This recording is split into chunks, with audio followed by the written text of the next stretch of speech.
isso aí, conabistas. Estamos aqui para mais uma entrevista com o Siddhartha Ribeiro e hoje a gente vai falar um pouquinho sobre o bem e o mal no uso da maconha. Ele vai falar sobre a importância da gente ter uma visão temperada nesse debate da legalização e não só falar dos aspectos positivos da maconha, mas também trazer para dentro do movimento antiproibicionista a questão dos grupos de riscos, né, e dos momentos que é perigoso fazer esse uso da maconha. E a gente se apropriar desse debate para ele não ficar na boca dos nossos opositores, né? Então, quem vai falar isso muito melhor do que eu estou falando agora é o Siddhartha, que eu agradeço aqui a presença, né, o esforço de estar aqui no Conabis. E Siddhartha, fica à vontade, meu, vai falando, mas obrigado pela presença e conta pra gente um pouco sobre essa questão do bem e o mal no uso da maconha, né? Em que momentos que a maconha pode ter um efeito positivo para alguns usos e em que momentos que pode ser perigoso fazer esse uso sem o devido cuidado. Bom dia, Fernando. Então, como é um debate muito apaixonado, a gente vive uma situação de criminalização do uso da maconha, então as pessoas acabam com posições muito extremas. Os opositores da maconha não querem reconhecer seus benefícios. E os ativistas, os partidários do uso da maconha, muitas vezes ignoram ou escolhem ignorar os riscos que o uso da maconha, o uso errado da maconha pode trazer. O que eu estou chamando de uso errado da maconha? O uso excessivo, o uso abusivo, o uso precoce demais, e essa é toda uma discussão, o que é precoce demais, mas certamente o abuso não é positivo. E para pessoas que são de grupos de risco específicos, por exemplo, pessoas que têm tendência à psicose, a maconha pode ser perigosa. É importante que os ativistas da maconha, como você disse, conheçam essas evidências para que possam, ao mesmo tempo, proteger as pessoas que estão à sua volta, né, ou ajudar a informar os mais jovens ou aqueles que têm menos informação, e, por outro lado, fazer um debate qualificado com os opositores. Nem todos os opositores do uso da maconha são bem informados. Muitos deles podem mudar de posição se receberem informação de qualidade e se perceberem que os ativistas são equilibrados, que eles conhecem os riscos, assim como conhecem os benefícios. Os grupos de risco da maconha são, na minha concepção, pelo menos 4. E óbvio que cada um deles merece uma discussão aprofundada e qualificada. O primeiro grupo seria o grupo das gestantes e lactantes. Não porque exista uma evidência científica conclusiva dizendo que o uso da maconha pode prejudicar a gestação, mas porque nós sabemos que os canabinoides, os endocannabinoides, aqueles que existem produzidos pelo próprio corpo, são necessários para o desenvolvimento do embrião. Então, da mesma maneira que a gente pede que as gestantes e lactantes se abstenham do uso do álcool ou do tabaco, a gente pode dizer que é razoável pedir que se abstenham do uso da maconha. Isso quer dizer que se elas fumarem maconha vão ter grandes problemas? Não necessariamente, mas cada caso é um caso. Tipicamente, nós não sabemos, nós não temos a capacidade de sequenciar todos os genes da pessoa, a gente não sabe se pertence ou não pertence a um grupo de risco, muito menos do filho. Então, me parece que nesse debate é razoável aceitar isso. E acho que se o ativismo canábico defender isso, ele se fortalece perante a sociedade. Uma outra questão, que essa sim está bem documentada, é o uso precoce e abusivo de cannabis na adolescência, né? O uso por jovens, que está ligado, em determinados estudos, a uma síndrome amotivacional, ou seja, uma falta de vontade de fazer qualquer coisa. Eu entendo que o uso da cannabis, quando a pessoa está tendo uma ótima vida, é muito diferente do uso da cannabis quando a pessoa não está tendo uma boa vida. E isso pode... as pessoas podem atribuir à cannabis todos os problemas que estão tendo na vida, e isso não quer dizer que ela não participe deles.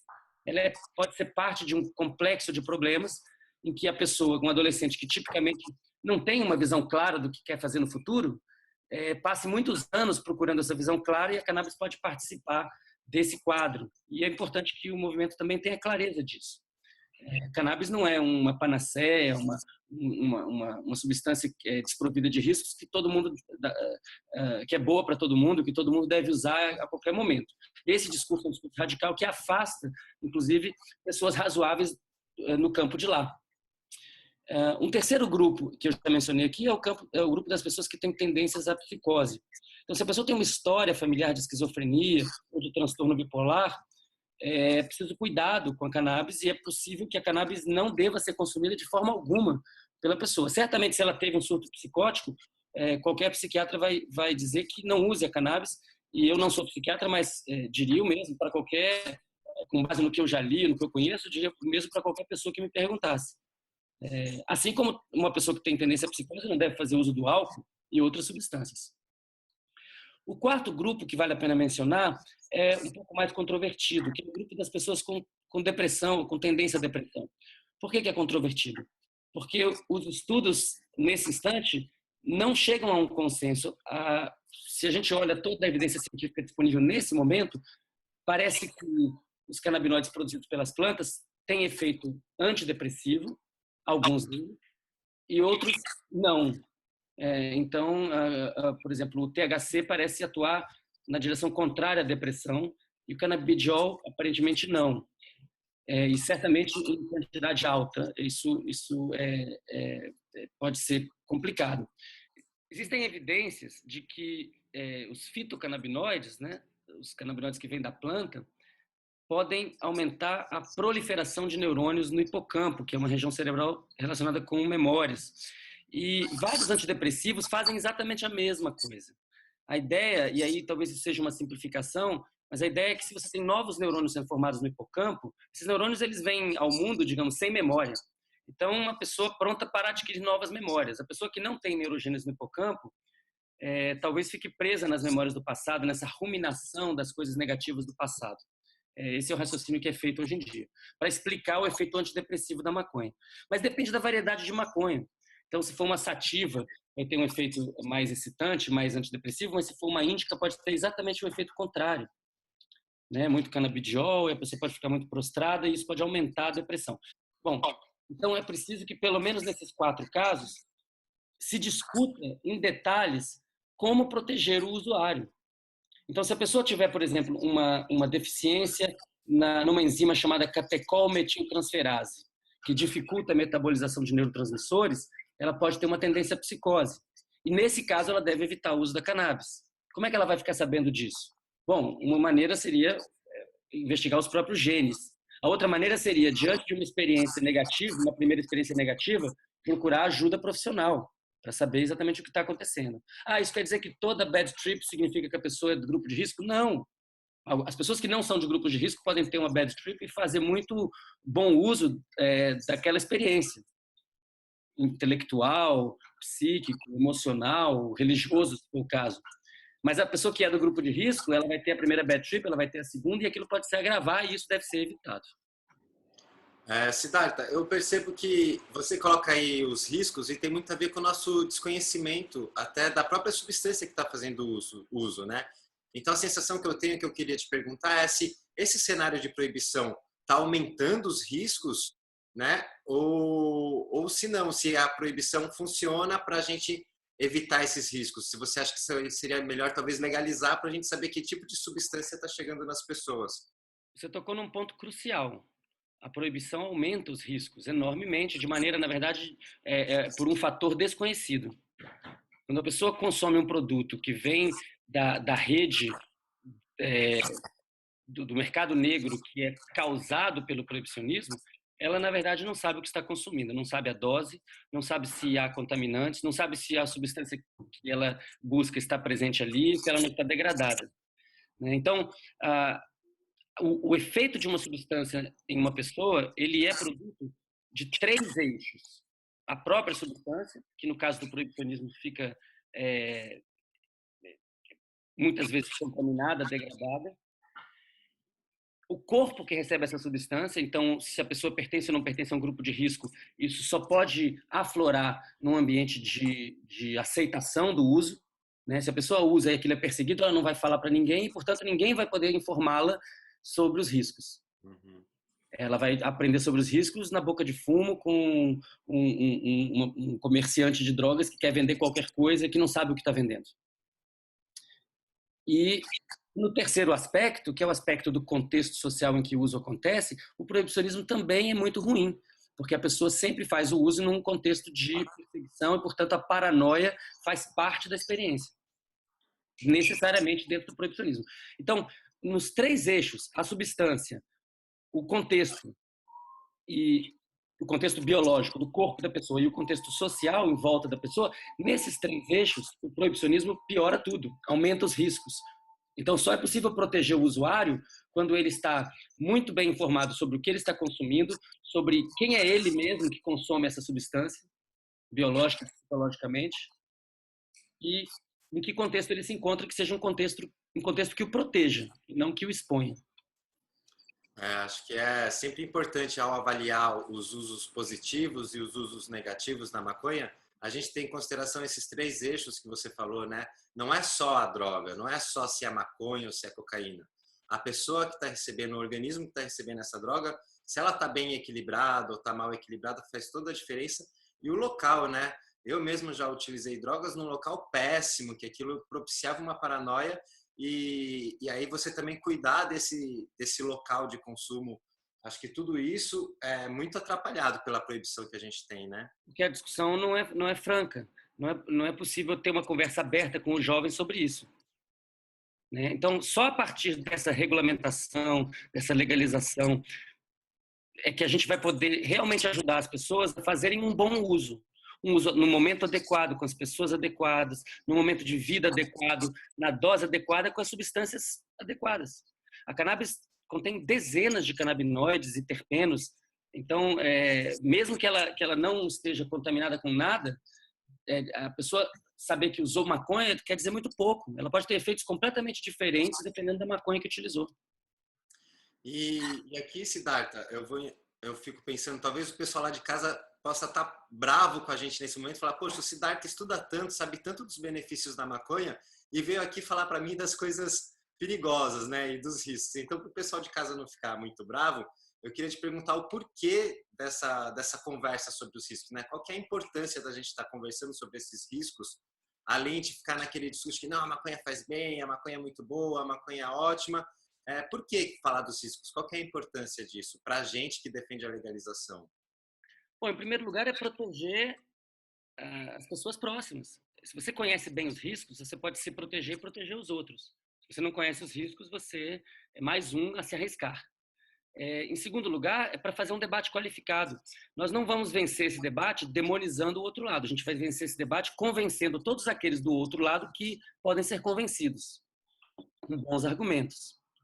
Né? Quando o divórcio era um tabu no Brasil, isso não foi, a vitória não veio, o divórcio não foi estabelecido no Brasil num debate sanguinolento entre as partes, foi estabelecido por um convencimento. Quando a capoeira era ilegal, se tornou legal, também foi um convencimento. Os capoeiristas em Salvador, no Rio de Janeiro, se aproximando, especialmente em Salvador, se aproximando das camadas que não aceitavam a capoeira e convencendo essas camadas a aderirem, ou apreciarem, ou respeitarem. Eu acho que o discurso dos riscos da maconha tem que estar muito bem construído pelos ativistas. Agora, também é preciso que o discurso sobre os benefícios esteja bem construído. Então, maconha faz bem em várias situações, para várias pessoas, e por quê? Olha, o uso médico está muito bem demonstrado. Para epilepsia, no caso de câncer, para pessoas que estão passando por situações terminais, para várias doenças diferentes, parece que a maconha pode ajudar. Isso é um conhecimento que vem se acumulando rapidamente nos últimos anos. Todo esse conhecimento na boca e no coração dos ativistas, ele se torna capaz de convencer pela razão o campo oposto. A maior parte das pessoas que está no campo proibicionista está lá por default, ela está lá porque ela não sabe nem que existe outro campo. Ela acha que a maconha foi proibida desde os tempos de Adão e Eva.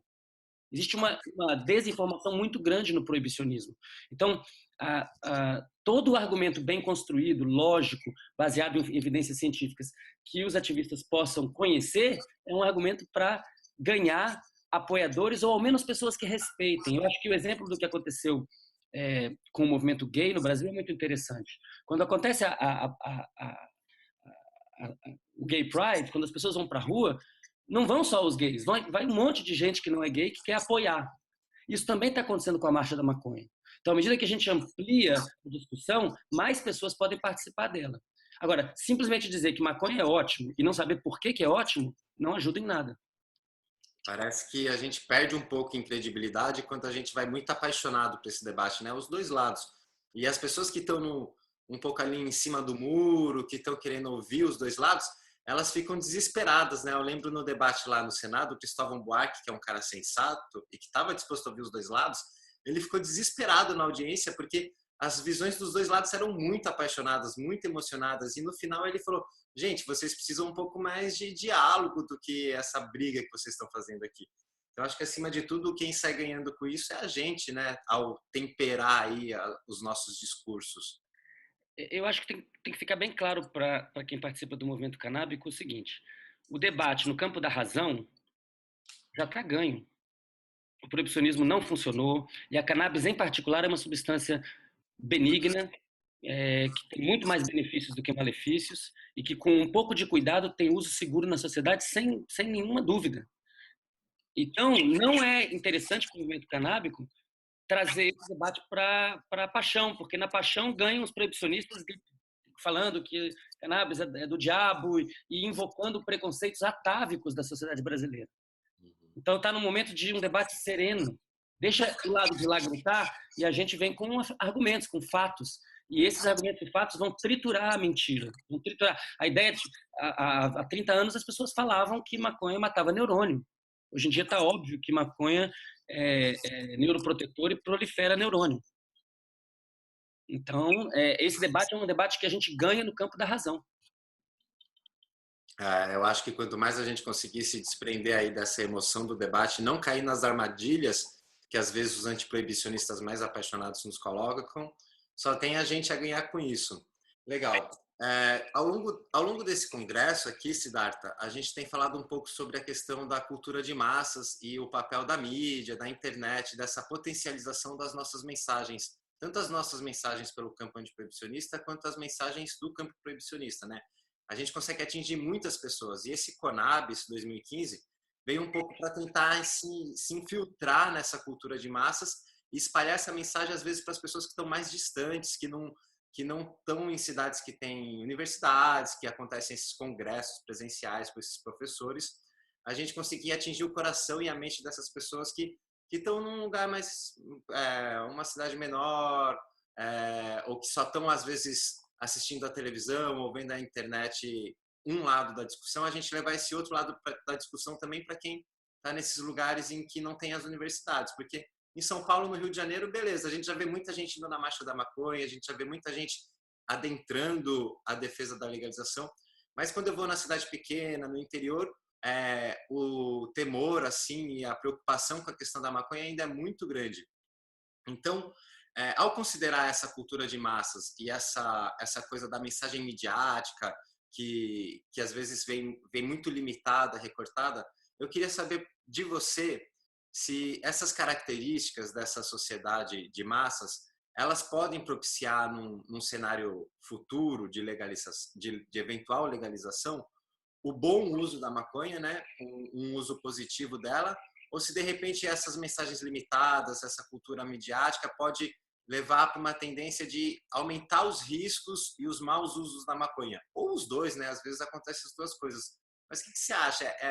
É perigoso a gente legalizar ou é legal a gente aproveitar esses recursos midiáticos para legalizar de uma maneira melhor? Eu acho que a internet veio para salvar a humanidade.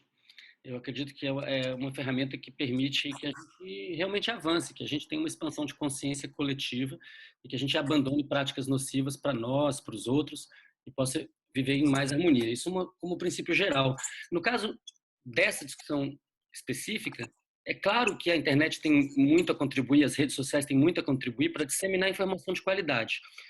A internet tem de tudo, então tem muita informação ruim, mas muita informação ruim sempre esteve disponível. Quando uma pessoa, há 20 anos atrás, era usuária e queria saber sobre maconha, aqui no Brasil ela não tinha praticamente nenhuma fonte de conhecimento disponível e ia se informar com as pessoas que sabiam menos do que ela. Então, nesse sentido, o que vocês estão fazendo, esse tipo de iniciativa, eu acho extremamente importante para que as pessoas realmente possam descobrir por si mesmas a informação que lhes diz respeito. Então, elas vão procurar, eu estou interessado no uso médico, como é que é o uso médico para epilepsia?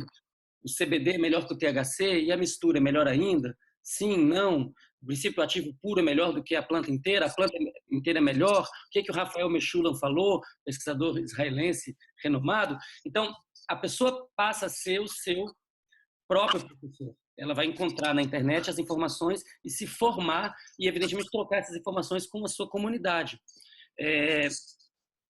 O que nós precisamos realmente desenvolver é uma cultura de não acreditar em nada a não ser que tenha boas evidências. As pessoas vivem mesmerizadas pela ciência, pela medicina, sem de fato saber como aquele conhecimento foi gerado. Hoje a internet permite fazer isso. Hoje qualquer pessoa, quando vai ao médico, ela tem muito mais informação sobre o que ela pode ter do que antes. Então as assimetrias de informação estão diminuindo. Isso quer dizer que a informação da internet é confiável? Não, a pessoa vai ter que exercer o seu julgamento, né? Mas eu vejo como uma coisa muito positiva. Uma pessoa fala assim, puxa, eu tenho problemas quando fumo uma maconha de um determinado tipo e não tenho problema quando fumo de outro tipo. Por quê? Hoje ela pode procurar essa informação e saber que diferentes tipos de maconha têm diferentes canabinoides com efeitos diferentes. Se você perguntar isso para a maior parte das pessoas no Brasil, elas não vão saber. Então, se você vai no interior, existe uma demonização da maconha, e sobretudo no Nordeste, isso acontece muito fortemente. As pessoas parece que você está invocando o demônio, entendeu? E isso é que pode cair nos pequenos lugares através de uma rede social que alcança os mais curiosos, muitas vezes os jovens, e que vai dando a eles condições de terem o seu próprio juízo formado. Assim como as pessoas das grandes cidades têm mais acesso à informação no seu dia a dia, aqueles do interior também vão ter através da internet. Então, isso é fundamental, porque não adianta a gente mudar um comportamento nas capitais ou nas metrópoles e ser exatamente o contrário no interior, nas pequenas cidades, né? Quanto tempo vai demorar se o Supremo Tribunal Federal descriminalizar o uso de drogas para consumo próprio? A próxima reunião é na quarta-feira, quando o Cannabis for ao ar, isso já vai ter acontecido. Quanto tempo vai demorar para a polícia militar saber que a lei mudou? Vai demorar bastante tempo. Vai ser mais tempo no interior do que nas capitais, provavelmente. E é isso e essa mudança, ela só pode vir realmente com a disseminação da informação por muitas pessoas. Se muitas pessoas têm aquela informação, fica muito difícil o micropoder do poder público acontecer da maneira errada, não é? Se ninguém tem informação, aí fica fácil. Fica mais fácil, talvez seja uma palavra forte, mas de alguma forma resistir, mas talvez uma outra palavra seria se fortalecer, né, para enfrentar esse debate. E também eu vejo a importância, Siddhartha, para além da discussão virtual, né, esse encontro virtual que a gente consegue fazer, de repente favorecer os encontros presenciais mesmo, numa cidade menor. Um cara que assistiu o Cannabis, ele encontra um outro cara que assistiu, que de repente ele se via na rua, mas eles não tinham coragem de falar na rua sobre aquilo. Então ele fala, poxa, mas você também tá interessado na maconha e eu também. Vamos se encontrar? Vamos formar um grupo? Vamos montar uma marcha da maconha aqui na cidade? Eu acho que você tocou numa questão importantíssima. Esse debate e essa capilarização do debate para os pequenos rincões, ele fortalece, ele permite resistir, mas nós já passamos o momento da resistência, nós agora estamos no momento do avanço. Eu tenho convicção de que não tarda o fim dessa guerra. Eu tenho muita esperança que na quarta-feira que vem, no dia 20 de agosto, o STF descriminalize o uso de drogas. Então, nesse momento, não se trata mais de resistir. Os anos 80 e 90 foram os anos da resistência. Agora é o tempo da vitória, é o tempo de acabar com a guerra às drogas e criar um novo modelo, em que as pessoas que têm uso problemático recebem atenção de saúde e as pessoas que não têm uso problemático não são incomodadas.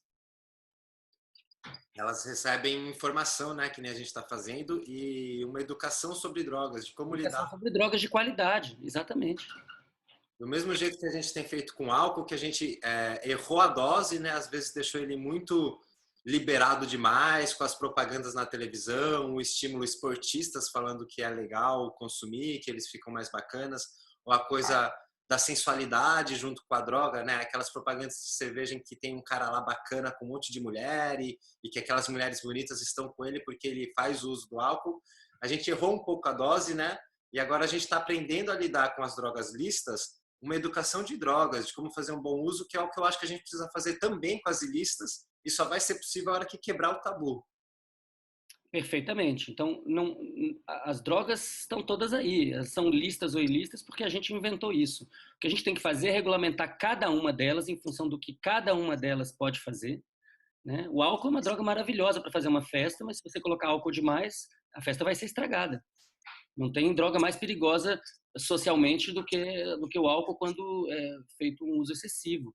Então, isso significa que a gente deveria proibir o álcool? De forma alguma. O que a gente tem que fazer é regulamentar. Eu sou contra a propaganda de qualquer droga. Não deveria haver propaganda de drogas na minha concepção. De qualquer droga. E deveria haver o direito do uso de qualquer droga, desde que a pessoa estivesse bem informada sobre os seus efeitos. O Brasil tem uma experiência de muito sucesso nisso, que é o controle do uso do tabaco sem a proibição. Então, a pessoa quer fumar tabaco, ela pode fumar tabaco, mas ela vai ter toda a informação dos malefícios ali no produto.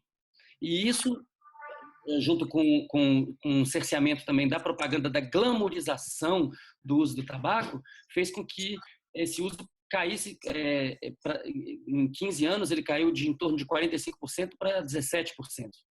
Né? Caiu para 30% do que era, sem nenhuma proibição, simplesmente com informação. E eu acho, então, que a gente precisa fazer é temperar, tratar as drogas lícitas com mais cuidado, regulamentar elas melhor, e, por outro lado, legalizar as drogas ilícitas e regulamentá-las também, com todo o cuidado e carinho que a gente precisa ter para cuidar do irmão, do outro. Né? Minha vontade era mergulhar até em outros tipos de drogas, aí, entre aspas, né? Que às vezes a gente passa batida. Então, o açúcar, que a gente tem a Coca-Cola, a gente tem os McDonald's com as suas gorduras, que tem uma propaganda, crianças, né, ficam fascinadas por aquilo e fazem um consumo abusivo também. Ninguém fala disso. O carro, por exemplo, né, que é uma outra droga, a gente abusa dele aqui em São Paulo, mortes e mortes, e ninguém tem coragem de pisar nesse calo, mas eu acho que a gente não vai entrar nessa agora. Quem sabe no Conabis 2016, ano que vem, a gente aprofunda esses paralelos com outras drogas? Eu acho que essa é uma ótima discussão para o futuro. E queria aproveitar esse gancho para finalizar, para dizer o seguinte: no fundo, o grande problema é o excesso. Né? Seja o excesso por presença ou por ausência. Então, dizer, olha, vamos utilizar açúcar em quantidades absurdas, sem limites. Isso é um excesso. E também falar, vamos proibir o açúcar, não pode ter açúcar. Também é um excesso. Como lembra o Henrique Carneiro, a temperança é o caminho do meio. O caminho do meio significa, olha, um pouco, mas não muito, e depende de quem. Se você for diabético, não use. Mas se você não é diabético, um pouquinho, tudo bem. Mas cuidado, isso vicia. Que bom, você fez a menção aí ao Henrique, ele está presente aqui com a gente no Conabis, e o pessoal de casa não deixa de assistir o Henrique Carneiro lá, que ele vai falar também sobre a temperança, por outro aspecto, mas fazendo uma conexão aqui com o Siddhartha, que eu já agradeço de coração a presença, muito gostoso conversar com você, muito gratificante, Siddhartha. E a palavra fica contigo, se quiser mandar uma última mensagem para o pessoal lá de casa, fica à vontade. Legal, Fernando, obrigado, um prazer, uma conversa muito necessária, inteligente. Eu citei o Henrique, que é um mestre importante sobre esse assunto aqui no Brasil e no mundo. Queria lembrar também o João Menezes, esse argumento do açúcar é um argumento que o João sempre traz, né? Como que o açúcar é uma droga perigosa e a gente não fala disso. E queria dizer o seguinte, falta pouco tempo para esse debate melhorar. Falta pouco tempo para a cannabis ser regulamentada e legalizada. E esse tempo vai ser ainda menor se esse debate for acelerado em eventos como esse do Conabis. Quanto mais pessoas tiverem informação de qualidade, menos tempo vai demorar para o proibicionismo morrer. Um abraço para todo mundo, força, axé. Se você está sozinho em alguma pequena cidade, deve ter várias pessoas como você em volta. Se reúna com essas pessoas, porque realmente nós não estamos mais no período da resistência. Agora é o período do avanço e o período da transformação. Arro, namastê, Siddhartha.